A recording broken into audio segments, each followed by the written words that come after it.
Boche Gold and Diamonds. Buy now, pay later. Puthupariyaram Muttikulangara police ക്യാമ്പിൽ നടന്ന കേരളോത്സവം football final മത്സരത്തിലെ സമ്മാന വിതരണത്തെ ചൊല്ലിയുണ്ടായ തർക്കത്തിൽ പുതുപ്പരിയാരം പഞ്ചായത്ത് പ്രസിഡന്റിനും പഞ്ചായത്ത് അംഗങ്ങൾക്കും നേരെ കയ്യേറ്റം. ചില മത്സരാർത്ഥികളും കളി കാണാൻ വന്നവരും ചേർന്നാണ് മർദ്ദിച്ചതെന്ന് പഞ്ചായത്ത് പ്രസിഡന്റ് PR ബിന്ദു പറഞ്ഞു.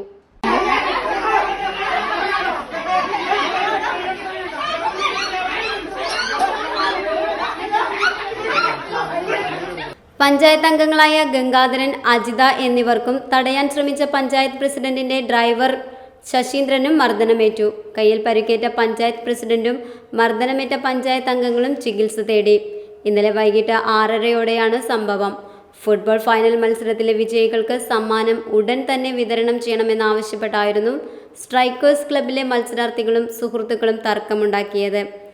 കേരളോത്സവത്തിലെ എല്ലാ കലാകായിക മത്സരങ്ങളുടെയും സമ്മാന വിതരണം ഇന്ന് പഞ്ചായത്ത് കമ്മ്യൂണിറ്റി ഹാളിൽ വെച്ച് നടത്തുമെന്ന് പ്രസിഡന്റ് ഉൾപ്പെടെയുള്ളവർ ഇവരെ നേരത്തെ അറിയിച്ചിരുന്നുവെന്ന് പഞ്ചായത്ത് അധികൃതർ പറയുന്നു.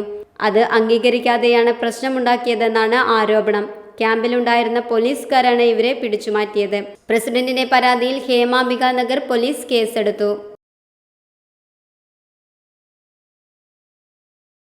Time Kids Preschool, Mannannur road, Vaniyamkulam. .view News. കാഴ്ചകളാണ് ലോകം, കണ്ടു തുടങ്ങുക.